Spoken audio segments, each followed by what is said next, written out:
अभी सुबह तो नहीं, दोपहर के 12 बजने को है और हम लोग ऑस्ट्रिया में एक कंसंट्रेशन कैंप पे जा रहे हैं। उसका नाम है माउथहाउज़न और यहाँ पे basically during the Nazi time जितना भी यहाँ पे कंस्ट्रक्शन का काम हो रहा था, यहाँ पे उन कंसंट्रेशन कैंप के लोगों से करवाया गया था। बहुत सारा टनल्स वगैरह बनाए गए थे और ये मैंने फ्लो से सुना कि ये one of the worst concentration camps है जितने भी है थ्रू आउट द यूरोप।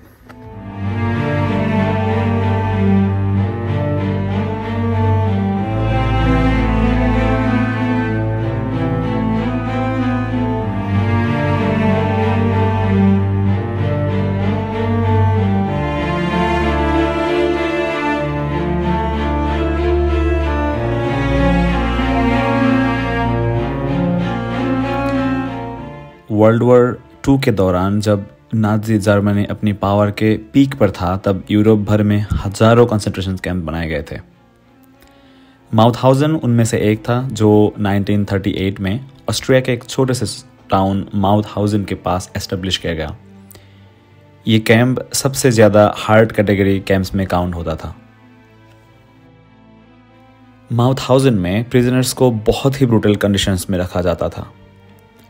उनसे ग्रेनाइट क्वारी में पत्थर तुड़वाए जाते थे और सबसे ज़्यादा खौफनाक थी एक जगह 186 स्टेयर्स वाली सीढ़ियाँ, जिसे कहा जाता था द स्टेयर्स ऑफ डेथ।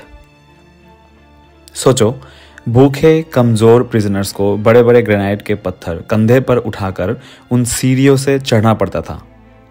बहुत लोग थक कर गिर जाते थे और वही उनकी मौत हो जाती थी।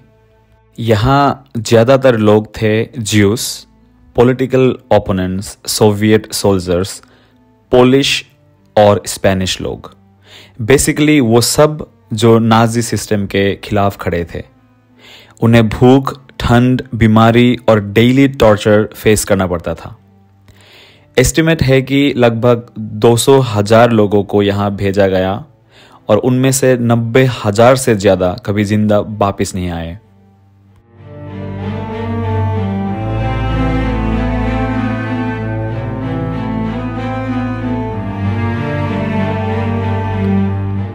मई 1945 में जब वर्ल्ड वॉर 2 अपने एंड के करीब था, तब अमेरिकन ट्रूप्स ने माउथहाउज़न कैंप को लिबरेट किया। बचे हुए प्रिजनर्स ने उस दिन पहली बार कई सालों बाद आज़ादी की सांस ली, लेकिन उनकी आंखों में दिखने वाली कहानियां आज भी हिस्ट्री के सबसे दर्दनाक लम्हों में से एक है।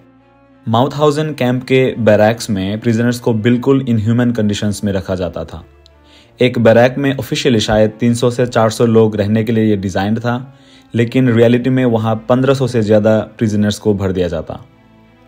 बेड्स का हाल और भी ख़राब था। एक वुडन बंक बेड पर 3 से 4 प्रिजनर्स को एक साथ सुला दिया जाता था। कभी कभी सिचुएशन इतनी वर्स्ट होती थी कि प्रिजनर्स को उल्टा पुल्टा फिट करना पड़ता, एक के सिर उधर, एक के पैर उधर, बस जगह बचाने के लिए। इसका रिजल्ट ये होता था कि ना प्रॉपरली सोने की जगह, ना रेस्ट, और बीमारियां बहुत फास्ट स्प्रेड होती थी। बाथरूम्स और टॉयलेट भी बहुत ही कम थे, हजारों लोग और सिर्फ कुछ ही टॉयलेट्स।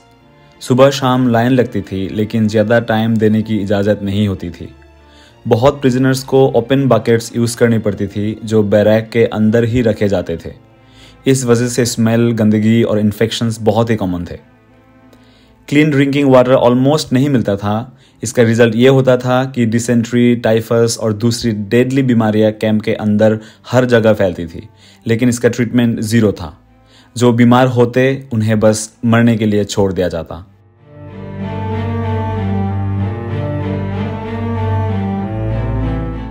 प्रिजनर्स का दिन सुबह 4 बजे शुरू होता था। सबको एक रोल कॉल लाइन में खड़ा किया जाता, चाहे बर्फ पड़ रही हो या तेज बारिश, और कभी कभी घंटों तक उन्हें बस खड़ा रहना पड़ता था। उनके फूड रेशन इतने कम थे कि सरवाइव करना लगभग इम्पॉसिबल था। रोज का खाना होता था सुबह एक पतला सा वाटरी सूप, दिन में एक छोटी सी ब्लैक ब्रेड की स्लाइस और कभी कभी थोड़ा सा वाटरी स्ट्यू। टोटल कैलोरीज जो एक प्रिजनर को मिलती थी वो 600 से 1000 कैलोरीज पर डे के बीच होती थी।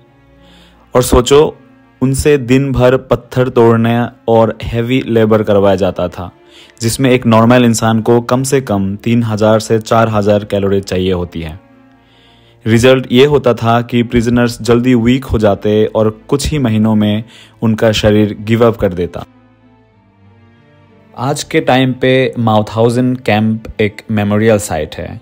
यहाँ एक म्यूजियम है, रिमेम्बरेंस वॉल्स है और वो स्टेयर्स भी अभी तक मौजूद है, जो देखकर ही इंसान के दिल में खौफ और दर्द भर जाता है। हर साल दुनिया भर के हजारों लोग यहाँ आते हैं ताकि हिस्ट्री से सीख सके कि हेट और वायलेंस किस तरह इंसानियत को बर्बाद कर देते हैं।